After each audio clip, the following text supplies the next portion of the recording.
So, remember we covered the Rachel Morin case, and the latest evidence we had was that the police found a DNA match through CODIS from the crime scene, and we had the video and the pictures going around of this guy. We don't have a clear picture of his face, but we do have like a side profile and back.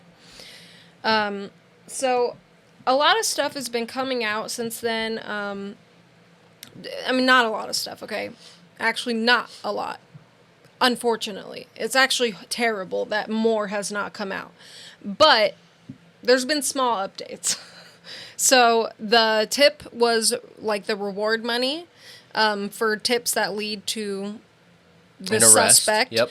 Has raised to $10,000. So here's a flyer for that. And also, there is another flyer out now, which was created by a criminal profiler that the family and the police are working with.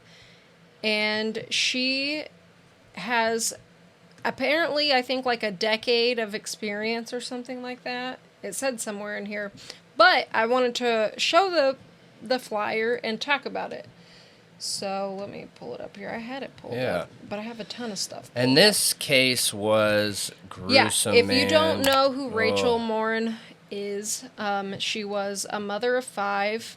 We did a video on it. We did a video of it. And she was killed on the Ma and Pa Trail after going for a walk in August. And this was in Bel Air, Maryland. And she was found there by a drain, allegedly. The police haven't come out with these details officially, but people who found the body have said some things in some interviews, and it sounds like she was probably SA'd and brutally beaten. And it's really, really sad. But ever since this DNA evidence came out, everybody's like, where is this guy? Yeah. Because he also committed some kind of assault on a child in L.A., so we don't know what the nature of that assault was. I'm really glad you brought this up, because I had just responded to a comment of somebody talking about this, and what they said about this situation and this perpetrator with the LA case is that more than likely there was a sexual element involved, but because it is an underage child, they didn't want to ruin their image or publicize any of those details, because what other thing could it be when you see him leaving the home with his shirt off and you see the child's arm, which you can tell by the height, more than likely that's what it is, closing the door behind. So it doesn't make sense. There's not that element to it, but if I'm the police, I agree they didn't include that, especially if that family and if that victim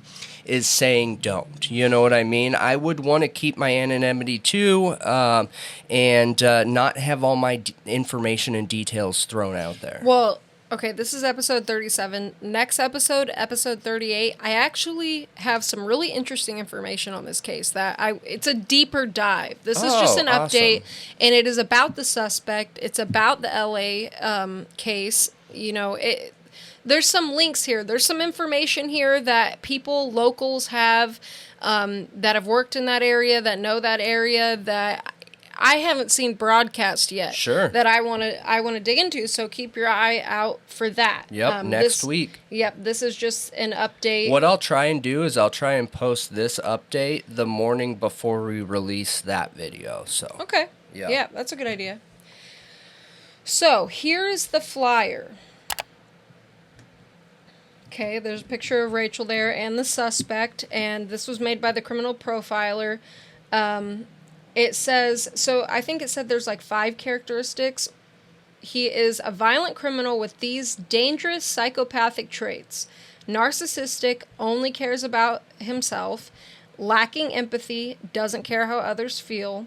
Manipulative, takes advantage of others. And he is a pathological liar, lies about everything compulsively. Now, when they said they were working with a criminal profiler to get information on this guy to help him get found, Do you really think it took a decade of experience to come up with that? Because I could have rattled that off in 5 minutes. 5 seconds. Yeah. It seems like he's a sociopath who is probably going to become a serial killer, and I think almost everybody has been thinking that. Considering what happened in LA, considering what happened here, the escalation, him spotting her on this trail and doing what he did to her, and this seems messy, like a first-time serial killer. Yep. I don't know, just in only saying those traits, like, that, I mean, yeah, he's a murderer. Yep. Of course, it makes sense for him to lack empathy and be narcissistic. This is a stranger he killed. Yeah.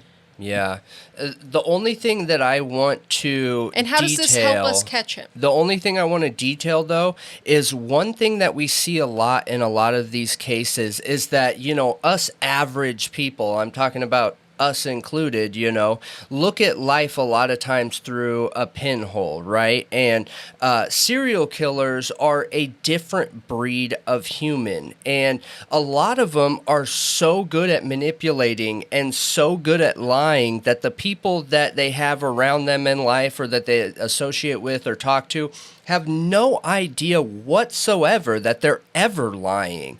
But if you're somebody that, is around this person and you see one of these lies, a lot of times all of them start unraveling, like a ball of yarn or whatever.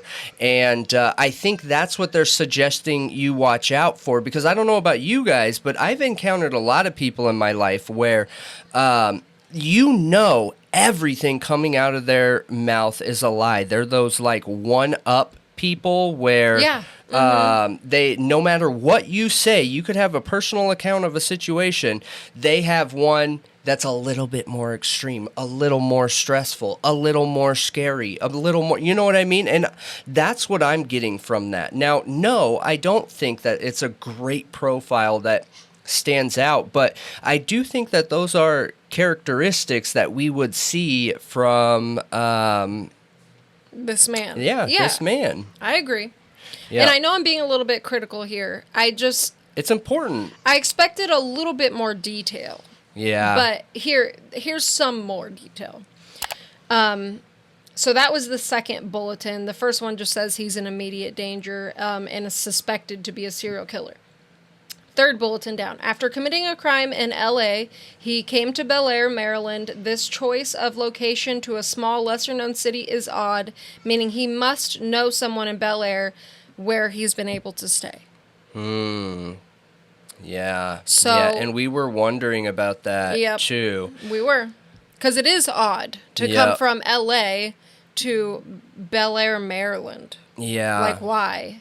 Yeah, I agree. And I think we have double the eyes looking for him, because anyone that could have associated with him in LA will know that he's gone, and anyone that could be in the Bel Air area would know that he's there. So hopefully we get something soon. I think there's definitely people out there that know who he is that just aren't speaking up. They've received over 500 tips, and I think it might be over 600 at this point. And not a single one has led to him. You can tip anonymously, too. So if you're somebody that you think that you know who this person is, do an anonymous tip, Yeah, but if you know that it leads to your house... What do you mean leads to your house? Okay, if he's living there with you in that area... Yeah. Where he's been staying and where he committed this crime, and for some reason...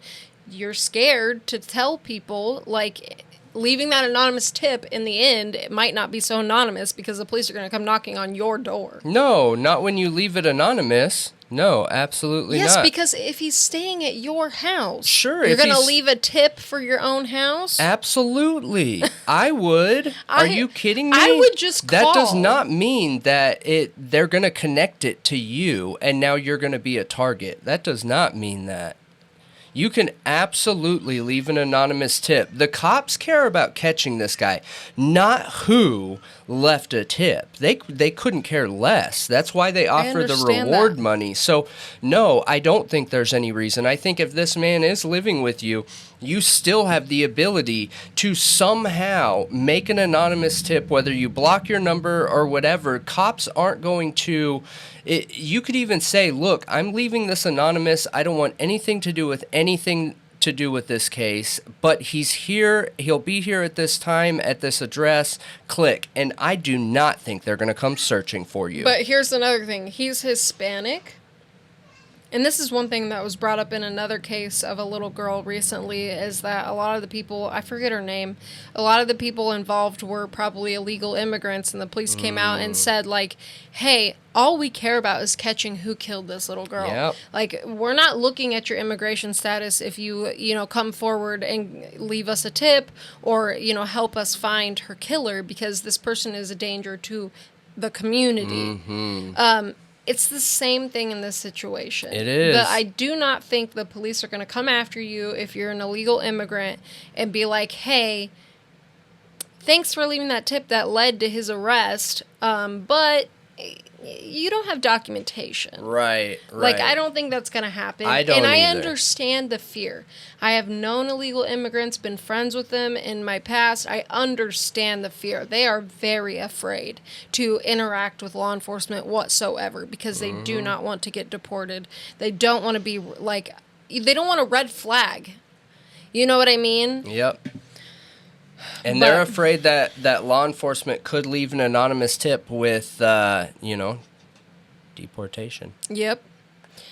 So let's read the rest really quick. The attack on Rachel Morin that occurred while she was running on the Ma and Pa Heritage Trail was likely committed by an opportunistic predator who saw her that evening. This means it is likely the predator has a specific reason to be in the area of the path. He runs on it, travels on it, works near it, or is living near it.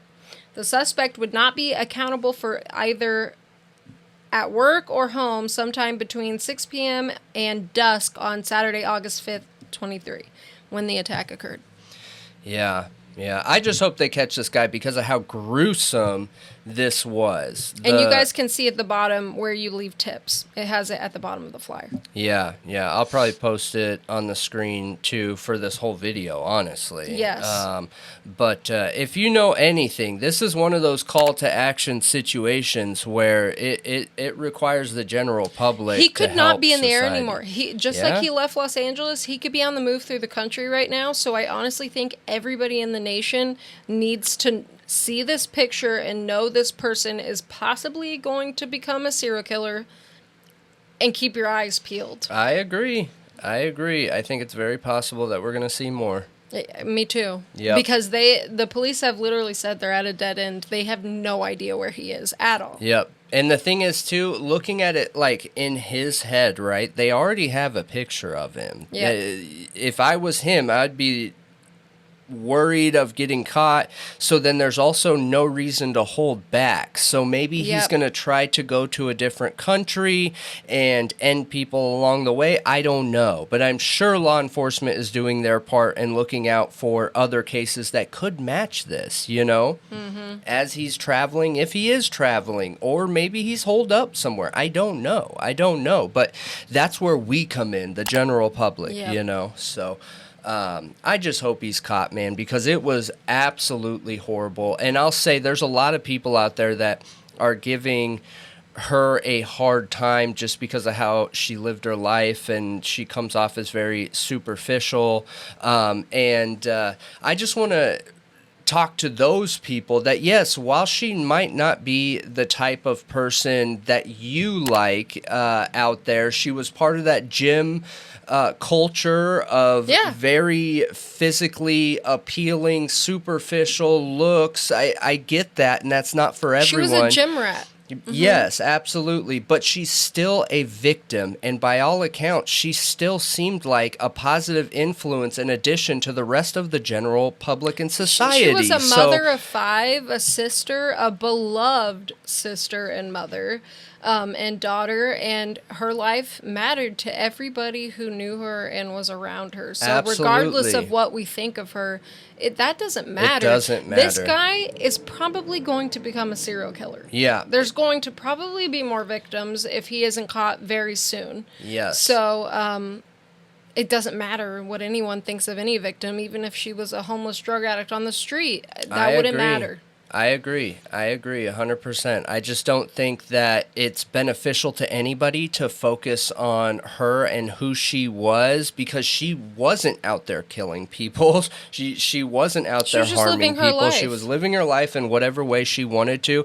And while it might not be, you know, my type of life or your type of life, it was still a life. She was still a positive person in society that I would much rather have her in our country than him in our country, not behind bars. You know what I mean? Yep. So, yeah. Justice for Rachel Morin. Yep, absolutely. Let us know if you guys have seen anything. If you see something, say something. Yep, and call the tip line or email it.